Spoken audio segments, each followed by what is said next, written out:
Hello student, इस video के अंदर हम चैप्टर नंबर 3 मेटल्स और नॉन मेटल्स को थोड़ा और आगे डिस्कस करेंगे। लास्ट वीडियो आपने नहीं देखा है तो एक बार ज़रूर देख ले। उसमें हमने डिस्कस किया था कि जो मॉडरेट यानी मीडियम रिएक्टिव है मेटल, उनको किस तरीके से एक्सट्रैक्ट किया जाता है। तो वो वीडियो आपने ज़रूर देखा होगा। ओके, अब हाईली रिएक्टिव मेटल को किस तरीके से एक्सट्रैक्ट करते हैं वो देखिए। उससे पहले एक इम्पोर्टेंट प्रोसेस को हमें समझना है, इसका नाम है थर्मिट प्रोसेस। क्या नाम है उसका? थर्मिट प्रोसेस, या तो इसको थर्मिट रिएक्शन भी बोलते हैं। क्या बोलते हैं? Thermite reaction. तो ध्यान से देखो, हमने फर्स्ट चैप्टर के अंदर भी, चैप्टर नंबर जो 1 था, तो फर्स्ट चैप्टर के अंदर मैंने आपको एक डिस्प्लेसमेंट रिएक्शन समझाया था।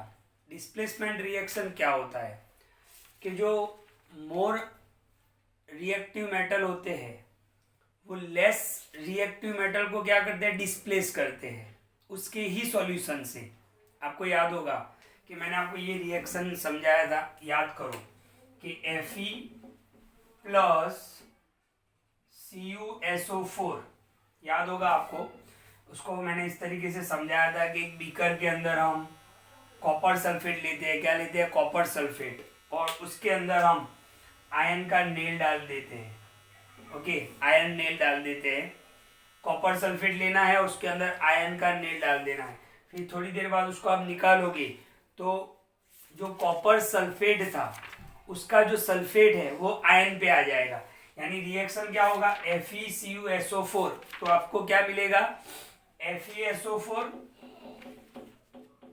प्लस Cu, यानी कॉपर सल्फेट को उसी के सॉल्यूशन से अलग कर देना। तो यहाँ पे हाईली रिएक्टिव कौन है?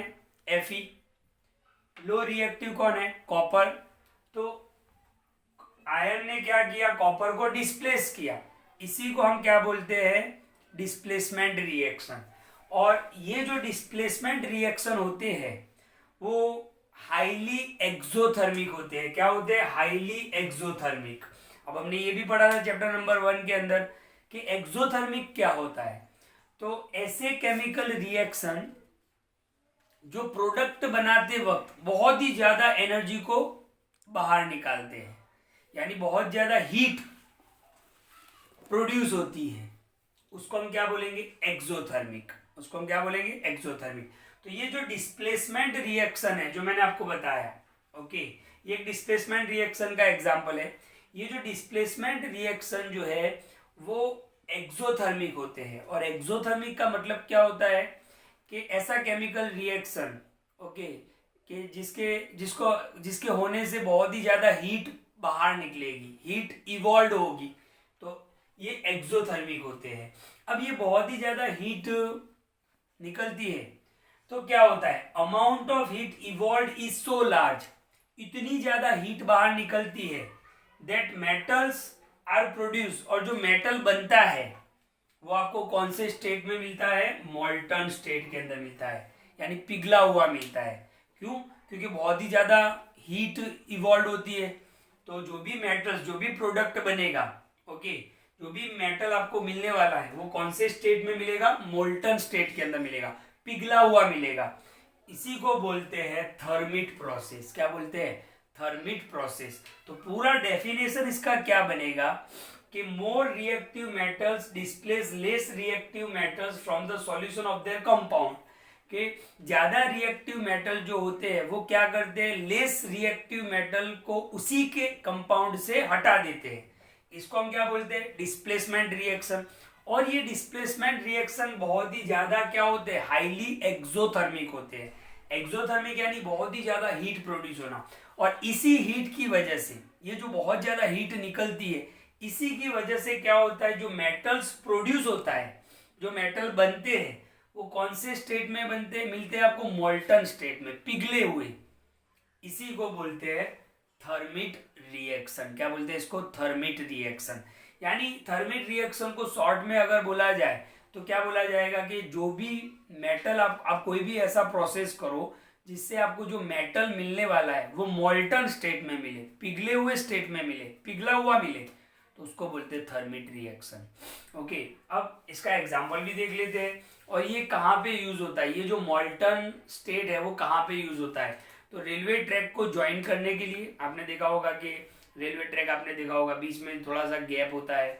ओके, और या तो रेलवे ट्रैक को ज्वाइन करने के लिए, या तो मशीनरी जो होती है वो उसके पार्ट जो क्रैक हो जाते हैं, टूट जाते हैं, तो उसको ज्वाइंट करने के लिए यूज होता है ये मोल्टन स्टेट। ओके, तो देखो यहाँ पे पहले उसका यूजेस देख लेते हैं। Which is use to join railway tracks, जो रेलवे ट्रैक्स को ज्वाइन करने में यूज होता है। और क्रैक्ड मशीन पार्ट, और मशीन के पार्ट्स अगर क्रैक हो गए हो तो उसको ज्वाइंट करने में यूज होता है। अच्छा, इसका एग्जांपल हम देख लेते हैं। तो ध्यान से देखो, reaction of ion oxide Fe2O3, ion oxide का रिएक्शन किसके साथ होगा, एल्यूमिनियम के साथ। अच्छा, इसमें एल्यूमिनियम और आयन दो मेटल है। एल्यूमिनियम जो है वो हाईली रिएक्टिव में आता है, और आयन जो है वो मीडियम रिएक्टिव में। तो एल्यूमिनियम क्या करेगा, आयन को डिस्प्लेस करेगा। एल्यूमिनियम क्या करेगा, आयन को डिस्प्लेस करेगा। क्यों, क्योंकि एल्यूमिनियम हाईली रिएक्टिव है और आयन जो है वो मीडियम रिएक्टिव है।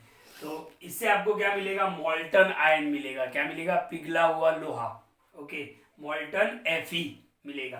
तो वो जो मोल्टन Fe है, मोल्टन आयन है, पिघला हुआ लोहा है, वो कहाँ पे यूज होता है, तो जनरली रेलवे ट्रैक को ज्वाइन करने के लिए, या जो मशीनरी है उसके पार्ट्स अगर क्रैक हो गए हैं तो उसको ज्वाइन करने के लिए यूज होता है। तो ये है थर्मिट प्रोसेस। ओके, तो ध्यान से देखो, बहुत ही इंपॉर्टेंट प्रोसेस है, 2 मार्क्स में इसको पूछ ही लेते हैं एग्जाम में। तो थर्मिट प्रोसेस क्या है कि डिस्प्लेसमेंट रिएक्शन जो होते हैं वो बहुत ही ज़्यादा हाईली एक्सोथर्मिक होते हैं। इनकी वजह से जो हीट प्रोड्यूस होता है और जो मेटल प्रोड्यूस होता है, हीट निकलता है, और उसकी वजह से जो मेटल बनने वाला है वो मोल्टन स्टेट में मिलता है। तो ये था थर्मिट प्रोसेस। इसके बाद हम देखेंगे कि हाईली रिएक्टिव जो मेटल है उसको किस तरीके से एक्सट्रैक्ट करते हैं।